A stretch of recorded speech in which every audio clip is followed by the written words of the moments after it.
เงินเลยน้องขอให้ท่องเลยมาย่างสิบ่ได้งวดอีกแล้วจะ60 ล้านก็พอ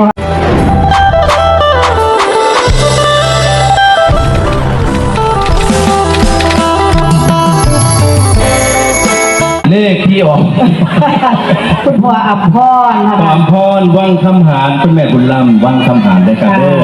แล้วก็พี่น้องสู้ผู้สู้คนรวมกันทำบุญให้ได้บุญกุศลหลายๆให้รวยเป็นมหาเศรษฐีสู้ผู้สู้คนพร้อมกับทีมงานแม่เตียงของเรานะคะแม่เตียงหรือว่าแม่เลี้ยงแล้วก็พร้อมแม่แดงพร้อมกับมาดามหัวค่ะสู้ผู้สู้คนนั่นแหละค่ะFCสายบุญเขาอวยพรให้ FCสายบุญสู้ผู้สู้คนที่พ่ออีแม่ขอให้มีโชคมีลาภมีโชคมีหมานสุขภาพแข็งแรงขอให้เงินไหลน้องขอให้ท่องไหลมาย่างสิบ่ได้งวดอีกแล้วจะ60 ล้านก็พอ60ไปลองมากกับที่โดนยาครับปิดท้ายรายการน้อยอีเมลเนาะค่ะอดีตรักกุหลาบแดงลองคู่กับอาจารย์สุกิจนะคะยกจากก่อนนี้ครับว่าปลาถิงบอลจากอาจารย์มดศรีจะขึ้นที่ทอดปลาเข็มเดือนผมพังมากแล้วพอได้มีแล้วคนนั้นที่ไอ้โซ่กุหลาบแดงยังมันคงยังคิดถึงทั้งก้อนกีมาเปลี่ยนนางเสือคิดถึงเขาก้อนกีเขาเคยห่วงเสือสันกุหลาบแดงคือพยานที่หักกันบ่ไม่บางแต่เป็นอย่างบอกเตือนโอ้พวกอีพอหลายๆเด้ออีพออัมพรวัดคำหารนะคะเด้อสุขภาพแข็งแรงเงินไหลน้องขอให้บ้านพอทุกท่านขอบคุณค่ะอันนี้ขอเป็นผลผมก็จะพอแล้ววัดหุ่น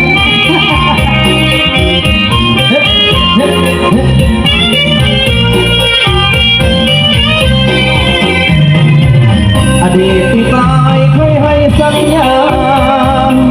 เมื่อเดือนกุมภาวันว่าเล็กทางอายฝากดอกไม้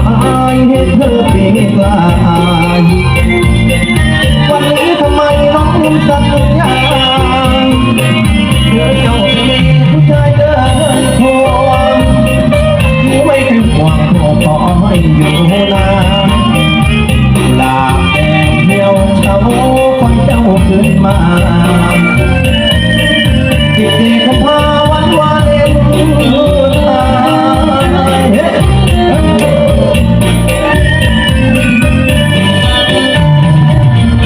ยังจำได้น้องบอกเป็นเรื่องกันยากกับพี่ไปเลยแค่ตามกะทิกับพี่เคยมันมาทวงอยากอยู่หวังคนตาขัดแย้งอยู่หัวหน้าน้องกันวันเดือนสบายฟ้าเมืองกันในวันนาคิดถึงคนใจกุหลาบสีแดงไอ้แต่ใจน้องยังจำได้ไอ้คนเดิมที่ทอดคนหลังใจยังอยู่กุหลาบแดงที่มอบไปโชว์ดันบ่ได้รักน้องพอลืมหลงอย่ารักมันคงด้วยสัจจะวาจาใจพบต้องไม่ขาดที่จะพาลงจากทะเลที่ไม่อยู่ตรงต่อและเจ้าหลงแฟนเสียงไกลไอ้คนนี้ยังคิดตัวใจจะรู้บ้างไหมว่าใครตรงใครอย่าจำเอามันเรารักกันด้วยกุหลาบสีแดงทีนี้ไอ้ที่เราแม่ที่เห็นอย่างแห่วันเดือนสองเสียงขึ้นข่าวเป็นเสียงเขาต้องเบาเขาเตือนใครจะใช้นอนที่กับต้องบุญสีหน้าคนนั้นไอ้หวานหวานแต่เสียทีมันมีผู้หญิงคนละกลับมาเมื่อไรจะกลับมาเมื่อไรจะกลับมาตีสภาวัดวาเห็นทางยังจำได้สิกลับไปไว้ผู้ว่าไอ้ค่อยอยู่เป็นจังไดก็สิฮักบอกอยู่คนนี้บ่ดีกุหลาบอ่างยังเฮาเดินกุหลาบอ่างดี ตามมาหาคนนักดอกที่นางฟ้องน้องคอยใจ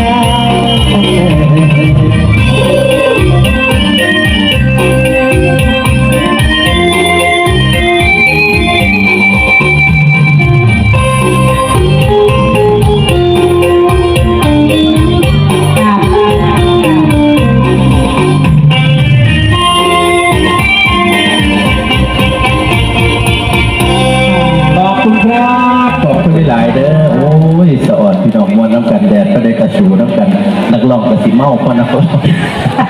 เมาแดดบ่แม่นเมาเบียร์ ขอบคุณคุณพ่อเจ้าภาพคุณแม่เจ้าภาพกระเป็นเด้อและกับพี่น้องสู้ผู้สู้คนรวมใจรวมแรงกันทำบุญน้ำกันสุดนี้ก็คงสูงติดว่าต้องขอกราบคารวะความมีพี่น้องสู้ผู้สู้คนพี่น้องเอ้ยแนะนำตัวเป็นเรื่องจานมันเรื่องใหญ่ไปหาว่าเที่ยวเล่นน้ำมันพอสวงเราชีวิตของท่านเป็นบ่อแกงบอกต้องเป็นไปเอาท่านแท่งมาเป็นเมียป่วยตายกระโดดแล้วผู้ขาเป็นพ่อหมายเมียตายลูกหนึ่ง เมียซื้อพันแพงพี่น้องเอ้ยตายไปแล้ว15 ปีแล้วนับจนจะตายไป15 ปีพวกขึ้นมาบอกเลขแค่เถื่อบุญกุศลเมียผู้ขาเขาบอกเคยเห็นบอกซื้อๆแล้วเก็บแต่ส่วนหน่อย บวกมานี่ละบวกมานี่ละเรียกนะ บาทเขาบอกเคยใส่ไปวัดไปว่าเอาพระทูปไป2 โถเขากองหน่อยนึงแต่ว่ากลับออกมาของเต็มกับตาพี่น้องนี่คือประวัติเนี่ยอดีงามเรียกคุ้มค่าตายไป15 ปีแล้วพี่น้องเอ้ยพวกเขาฝันจักเนี่ยผู้ขากับพี่ที่ตนเนี่ยยันตายไปบ่ได้เกิดบ่ได้ค้านบ่ได้รับส่วนบุญส่วนกุศลก็เลยทำบุญสร้างกุศลไปให้15 ปีปาดีปงแล้วก็จะได้เมียแล้วตายด่างแล้วสิบวชกันเอาลอตเตอรี่มันอย่างไร ไปเตรียมเส้นบาทกุฏิผมว่าสิบวชมืออื่นสนองที่บ้านเขาสารนี่แหละกำลังมาหัดทองสับที่ปีโยอยู่ฮงโพนี่แหละอยู่ในวัดนี่แหละ